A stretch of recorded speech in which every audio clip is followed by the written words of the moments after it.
ஐயா வணக்கம். அதாவது விஜய் பிரச்சாரத்துல வந்து 41 பேர் உயிரிழந்திருக்காங்க. அதை பத்தியான உங்களோட கருத்து என்னங்க ஐயா?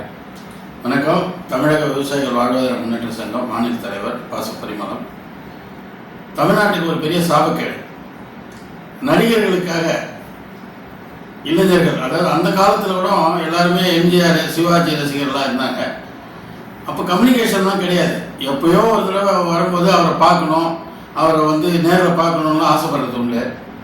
இப்போ நிறைய கம்யூனிகேஷன் ஆகிடுச்சு. அதாவது நேரில் பார்க்கறத விட டெய்லி கையிலே துணியா முட்டியுமே அப்படின்னு சொல்லி நம்ம அதானி அம்பானி குரூப் எல்லாம் ஆரம்பித்து இன்றைக்கி வந்து எல்லாமே இந்த கையிலேயே பார்த்துக்கலாம். இந்த காலகட்டத்தில் கூட இந்த நடிகர்களுக்காக கோயில் கட்டுவது, பாலாபிஷேகம் செய்வது, அதாவது இந்த உலகத்திலே ரசிகர் மன்றம் அதிகமாக இருக்கிற ஒரு மாநிலம் உலகத்திலே தமிழ்நாடு தான். ஏன் அப்படின்னா இந்த 28 மாவட்டத்தில் அமிதாப் பச்சனு அந்த அவங்க இவங்கன்னு பெரிய பாப்புலர் ஹீரோலாம் இருக்காங்க. அவங்களுக்கெல்லாம் அங்கே பெரிய லெவலில் வந்து ரசிகர் மன்றமோ அல்லது அவங்களுக்காக ஓடி போய் பாலாபிஷேகம் பண்ணுறதோ அப்படிலாம் கிடையாது. போவாங்க, படம் பார்ப்பாங்க, பொழுதுபோக்கு. நடிகர் வந்து பொழுதுபோக்கு, அதாவது நாடகத்தில் ஆரம்பித்து இன்று சினிமாவில் வந்து நடந்துக்கிட்டு இருக்கு. இது ஒரு பொழுதுபோக்கு விஷயமாக தான் நம்ம எடுத்துக்கணும். ஆனால் இன்றைய காலகட்டத்தில், அந்த காலகட்டத்தில் வந்து கம்யூனிகேஷன்லாம் கிடையாது. எம்ஜிஆரையோ சிவாஜியோ எம்ஜிஆரோ வெளியில் வராருன்னா இப்படி ஒரு 100கணக்கான பேர் இருப்பாங்க, பெரியவர்கள்லாம் இருப்பாங்க. இப்போ எல்லாரையும் நம்ம வந்து இப்போ ஃபோன்லேயே எல்லாத்தையும் பார்த்துக்கிறோம். அதுக்கு பிறகும் நேரில் போய் பார்க்கணும்னு சொல்லிட்டு இந்த விஜய் ரசிகர்கள் வந்து ரொம்ப தீவிரம் காட்டுவது எனக்கு மனசில் பட்டுச்சு. அதாவது விக்கிரவாண்டியிலேயே வந்து பார்த்திங்கன்னா ஒரு 6 பேர் இறந்துட்டாங்க. ஒரு 40 கிலோமீட்டர், அதாவது பொதுமக்களுடைய வழியை வந்து பிளாக் பண்ணிட்டாங்க. கிட்டத்தட்ட திண்டிவனம் டு விழுப்புரம் வரைக்கும் பொதுமக்கள் வழியை வந்து பிளாக் பண்ணிட்டாங்க. அப்போ என்ன பிரச்சனை இல்லைன்னா, இப்போ அவன் வந்து காரை வாங்கிட்டு டோல் கட்டிக்கிட்டு ரோடு டேக்ஸ் கட்டிக்கிட்டு வேகமாக போகணும், ஒரு ஊருக்கு போய் சேரணுன்ற ஒரு இடத்துல போயிட்டு இருக்கும்போது இந்த என்டர்டைன்மெண்ட் பீப்புள், அதாவது அரை மணி நேரத்தில் போகிற வழியை 6 மணி நேரத்துக்கு பிளாக் பண்ணி அனுப்பிச்சு இந்த அரசாங்கம். ஏன் அப்படி அனுப்புகிறாங்க? அவங்களுக்குன்னு ஒரு லிமிட் வைக்கணும். அவங்கள வந்து புறவழி சாலை வழியாக, அதாவது அவங்க மெதுவாக வரலாம், அவங்களுக்கு வழி விடணும்.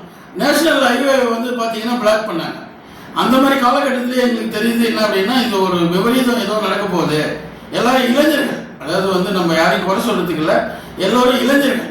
இன்னைக்கு இளைஞர்களும் பார்த்தீங்கன்னா ஒரு 50% மேலே பார்த்தீங்கன்னா எல்லாருமே வந்து சரக்கு அடிச்சுட்டு டான்ஸ் ஆடுறது, பொதுமக்களுக்கு இடையூறு. நான் என்ன சொல்கிறேன்னா, நீங்கள் கட்சியை ஆரம்பிக்கிறோம், யார் வேணாலும் கட்சி ஆரம்பிக்கலாம். இந்த பூ உலகத்தில் அவங்களுக்கு உரிமை இருக்குது. கட்சி ஆரம்பிக்கும் போது ஒரு வரமுறை பண்ணணும். இந்த வழியாக இந்தந்த இத்தனை வண்டிகள் வந்து இந்த வழியாக வரணும், இத்தனை வண்டிகள் இந்த வழியாக வரணும். அவங்க அரை மணி நேரம் லேட்டாக வந்தாலும் நடக்கும். அவசரமாக தென் மாவட்டத்தில் போகிறவங்க எல்லாம் கிட்டத்தட்ட 6 மணி நேரம் 150 கிலோமீட்டர் சுற்றி போகக்கூடிய ஒரு சூழ்நிலை. இதெல்லாமே ரொம்ப வேகமாக மிகவும் கண்டிக்கத்தக்க விஷயம்.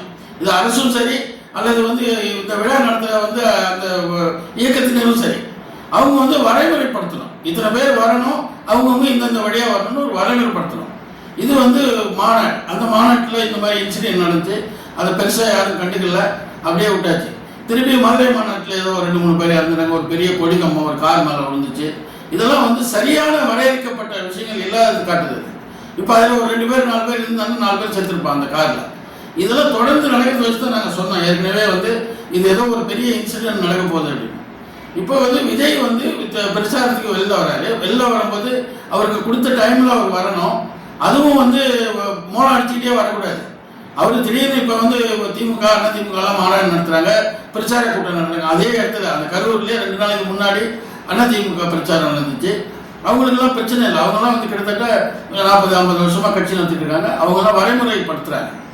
இவர் வரும்போது வரைமுறைப்படுத்துறதை விட்டுட்டு லைட்டை ஆஃப் பண்ணி போடுறாரு.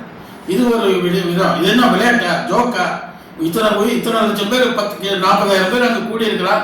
ஒரு சின்ன பிரச்சனைனாலும் அங்கே வந்து இவ்வளோ பேர் இறந்து போயிடுவான்னு தெரியுது இல்லையா? அது வந்து ட்ராமாவாக பார்க்குறது, அப்புறம் அங்கே போய் டான்ஸ் ஆடுறது. இவருடைய வேலைகளுக்கு மட்டும் பார்த்தீங்கன்னா பவுன்சர் அது இதெல்லாம் வச்சுக்கிறாரு.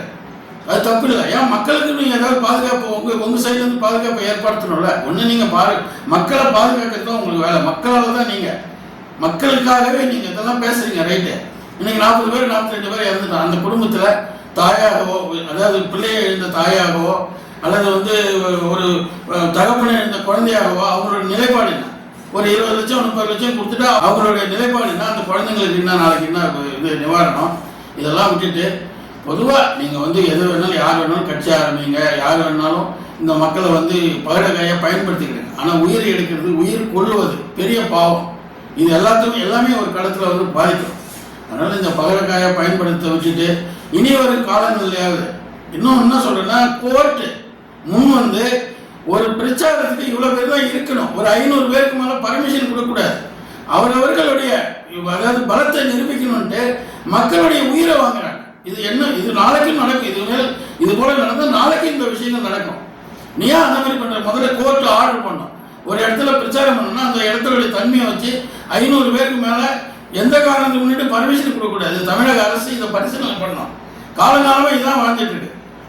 அதாவது இப்போ பல்வேறு அரசியல் தலைவர்கள் வந்து விஜய் அவர்களை வந்து கைது செய்யணும் அப்படின்னு சொல்லிட்டு நிறைய பேர் குற்றச்சாட்டு பண்ணாங்க. நிறைய பேர் வந்து இல்லை அதெல்லாம் கிடையாது அப்படின்ட்டு. அதாவது விவசாய சங்க தலைவராக அது உங்களோட கோரிக்கை? அதாவது வந்து இருந்தவர்கள் 90% என் விவசாயத்தை சார்ந்தவர்கள். அதனால என்ன சொல்றவங்கன்னா, மாணவர்கள் தாய் தந்தைகள் இந்த மாணவர்களை கட்டுப்படுத்தி எங்க போகணும் எங்க போகக்கூடாது அப்படின்ற ஒரு வரைமுறை முதல்ல வந்து நமக்குள்ள செல்ஃபாகவே நமக்குள்ள வளர்த்துக்கணும். ஏன்னா விஜய் இன்னைக்கெல்லாம் நாளைக்கு பார்க்கலாம், அவர் எங்கேயும் ஓடிட மாட்டாரு. ஒரு இடத்துல இருந்து இன்னொரு இடத்துக்கு முண்டி அடிச்சுட்டு போறது, அதாவது காலையில 7 மணிலேருந்து 6 மணி வரைக்கும் தண்ணி இல்லாம, ஒண்ணுக்கு போறதுக்கு வழி இல்லாம, சாப்பாடு இல்லாம வெயிலில் வாழறது, இதெல்லாம் என்ன நிலைமை? இன்னைக்கு கம்யூனிகேஷன் வந்துச்சு. டிவியை திறந்தா விஜயோடைய இதுதான் வருது, செய்தி எதுனா நீங்கள் ஃபோன்லேயே பார்த்துக்கலாம். என்ன நேரில் பார்க்கறதுக்கு ஃபோனில் பார்க்கறதுக்கு என்ன வித்தியாசம் ஆகிடுப்பது? எதுக்கு போய் குண்டியா அடிக்கிறீங்க? நான் என்ன சொல்கிறேன், அவரையும் நம்ம குறை சொல்கிறதுக்கு இல்லை. அவரும் வந்து அதாவது நடைமுறைப்படுத்தணும். இத்தனை பேர் வரணும், இவங்களுக்கு இத்தனை பேருக்கு தண்ணி வேணும், அங்கே தண்ணி குடி தண்ணி சரி பண்ணி வைக்கணும். ஏன்னா அவருக்கு தெரியுது 10,000க்கு மேலே வருவாங்கன்னு தெரிஞ்ச பிறகு வந்திருக்காங்க. அது அவங்களுடைய பிரச்சனை.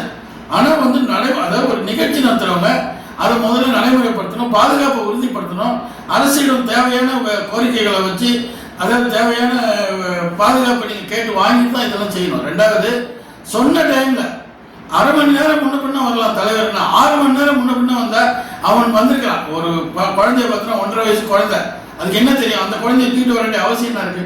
நம்ம மக்களும் திருந்தணும். அதான் சொல்றேன்ல, இப்போ 28 மாவட்டத்தில் அந்த அமிதாப் பச்சன், ஷாருக் கான் இவங்கெல்லாம் வந்து பெரிய ஸ்டாரு. அங்கே எங்கேயுமே அவங்களுக்கு வந்து இது கிடையாது, ரசிகர் மன்றம் கிடையாது.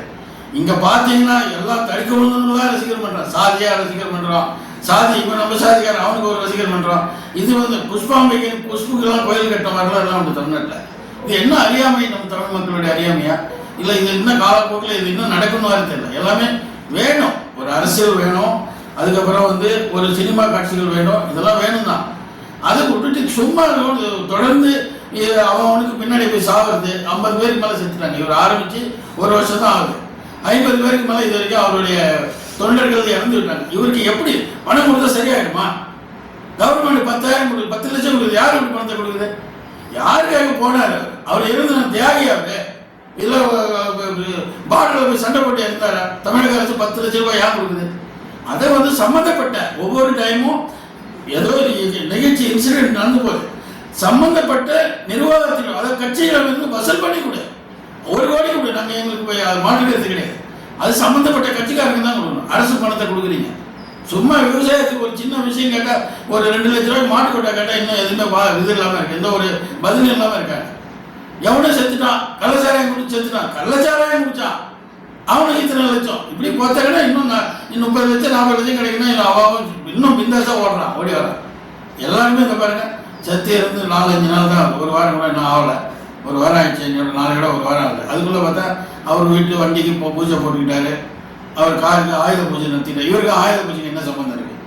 அவர் காருக்கு ஆயுத பூஜை போட்டுக்கிட்டாரு, அதை படமாக வெளியிடுறாரு. செத்தவெல்லாம் 30 நாள் குறைஞ்சபட்சம் 15 நாள் 30 கும்பிடணும், 40 நாள் குறைஞ்சபட்சம் தீட்டு கிடையாது. அவன் எதுவுமே செய்ய மாட்டான். ஏன் அவனுக்காக இந்த வருஷம் ஆயுத பூஜை நீங்கள் கும்பிடலன்னா உங்களுக்கு அப்படியே நினைவு போயிடுமா? இல்லை, அதை யாருக்கு ஒருத்தர் கேட்குறேன், ஆயுத பூஜை கூட என்ன தப்பு இல்லை? நீ இன்னும் வெளியில் வந்து சொத்தவங்களுக்கு பதிலே சொல்லலை, அதுக்குள்ளே நீ ஓடி போயிட்டு ஆயுத பூஜை கும்பிட்டு அது பஸ்ஸுக்கு மாலை போட்டு கணக்கு போட்டு எல்லாம் போடணும்னு என்ன? அப்போ என்ன தமிழ் மக்கள்லாம் இழிச்சவாங்களா?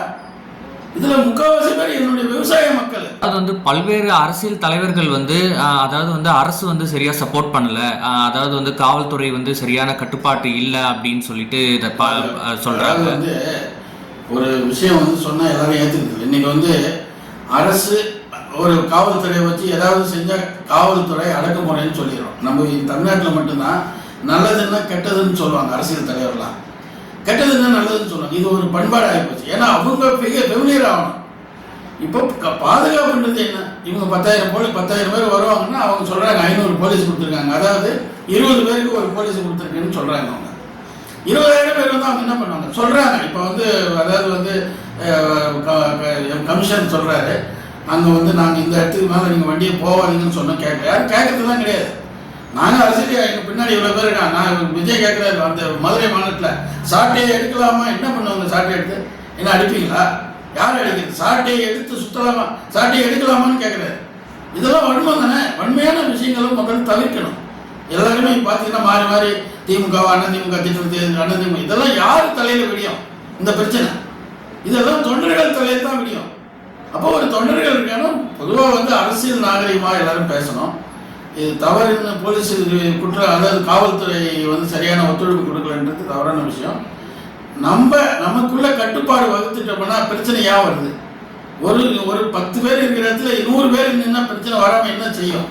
அதனால் அதை நாங்கள் வந்து ஏற்றுக்க முடியாது. ஏன்னா எல்லாரும் கட்டுப்பட்டோம். கட்டுப்படாமல் வாழறது வந்து மனித இயல்பு கிடையாது. அதாவது இதெல்லாம் நடந்து போச்சு, நடந்ததாகவே இருக்கட்டும். இனிமேல் நலமாக நடக்கட்டும் எல்லாம். இனி வரும் காலங்களிலாவது இந்த கோர்ட்டு இல்லை இவங்களுக்குள்ளே ஒரு கண்ட்ரோல் ஒன்று வகுத்துக்கணும். இவ்வளோ பேர் தான் வரணும், அதுக்கு மேலே வந்தால் தலைவர் அங்கே வரக்கூடாது. இல்லைன்னா தலைவர் சொன்ன டைமில் வரணும். அங்கங்கே பிட்டு நாளை காலையிலேருந்து 10 இடத்துல வைக்கலாம். 10 இடத்துல வந்து பிரச்சாரம் வைக்கலாம்.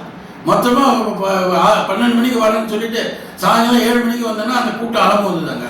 அதாவது வந்து வரும்போதே இவர் ஓப்பன் வண்டியில் வரணும். ஓப்பன் வண்டியில் வந்து எல்லாரும் பார்த்துட்டு போயிட்டே இருப்பாங்க. ஏன்னா மதுரையில் பார்த்தீங்கன்னா விஜய் வந்த உடனே ஒரு பாதி பேர் எஞ்சி போயிட்டாங்க. அவங்களே எல்லாத்துக்கும் விஜய் பார்க்கணுன்னு ஒரு எண்ணம், ஆர்வம். அது தப்பு கிடையாது. இதில் பெண்கள், கர்ப்பிணி பெண்கள், குழந்தைகள் 14 பேர் என்ன பாவம் பண்ணிச்சு அந்த குழந்தைகள். அதெல்லாம் கூட்டு போகணும். இன்னும் ஒரு 10 வயசு குழந்தை வரைக்கும் விஜய் கூப்பிட்டு போய் அந்த மாநாட்டில் விஜய்னா யார்? இன்னைக்கெல்லாம் வந்து கலாச்சாரம் ஆகிப்போச்சு. தலை ஃபேனு, தளபதி ஃபேனுன்னு பேரண்ட்ஸு சொல்ல ஆரம்பிச்சுறாங்க. என்ன ஃபேனு? மக்களை கெடுக்கக்கூடாது. பிள்ளைங்களுடைய அதாவது எந்த ஒரு உயிருக்கும் விலை மதிப்பே கிடையாது. ஒரு சாதாரண விஜய் வந்து சின்ன வயசில் நினச்சிருப்பாரு இன்னைக்கு ஒரு 2000 கோடி சம்பாதிச்சிருப்பானே. அவருக்கு அந்த காலத்தில் ஏதாவது ஒரு இன்சிடென்ட் நடந்து அவருக்கு ஒரு 10 லட்சம் கொடுத்தா ஒத்துக்குவாங்களா? இதெல்லாம் கிடையாது. விலைக்கு ஒரு உயிருக்கு விலையே கிடையாது. அதனால் இனி வரும் காலங்களில் சுய கட்டுப்பாட்டுடன் ஒரு எதுக்கு ஒரு 500 பேர் இருந்தால் போகிறாரா? விஜயை வந்து பார்க்கணுன்னா ஒரு பெரிய ஒரு 500 ஏக்கரில் ஒரு இடம் ஏற்பாடு பண்ணிவிட்டு மொத்த தமிழகமும் அங்கே வாங்கன்னு சொல்லி எல்லாருக்கும் பேச காட்டிட்டு நீங்கள் ஒரு நாள் விட்டுருங்க. ஏன் சொல்கிறேன்னா இந்த முதல்ல பிளாக் பண்ணுறதுக்கு பெரிய தப்பு. எது? ஹைவேலாம் எப்போவும் அவசரத்துக்கு தான் போயிட்டு இருக்கான். அவனை 5 மணிக்கு அரை மணி நேரத்தில் நான் போய் சேர்ந்துருவேன். விழுப்புரம் திண்டிவனத்துலேருந்து விழுப்புரம் வரதுக்கு அரை மணி நேரம் தான் ஆகும். நான் 6 மணி நேரம் சுற்றி வர வேண்டிய அவசியம் எனக்கு என்ன இருக்குது? எவ்வளோ பிரச்சனை வரும்? இதெல்லாம் யோசிக்கணும். புரியுதுங்களா? அதனால் இது மேலும் சொல்கிறேன், இந்த இறந்த இந்த 42 குடும்பத்துக்கும் எங்களுடைய ஆழ்ந்த இரங்கல். இதில் முக்கால்வாசி எங்களுடைய விவசாய சொந்தங்கள். இனி வரும் காலங்களிலாவது பெற்றோர்கள் பிள்ளைகளை கட்டுப்படுத்தி இது போல், ஏன்னா போகணும் வரலாம், தப்பு கிடையாது. உயிர் போயிடுச்சுன்னா யாருக்கும் எந்த ஒரு ஆறுதல் சும்மா ஆறுதல் சொல்லிக்கலாம். ஆனால் அவங்களுக்கு தான் ஒரு கணவனா, ஒரு மகனா, ஒரு தந்தையா அவங்களுக்கு தான் தெரியும் அந்த குடும்பத்துடைய நிலைப்பாடு இன்னும் கடைசி வரைக்கும்.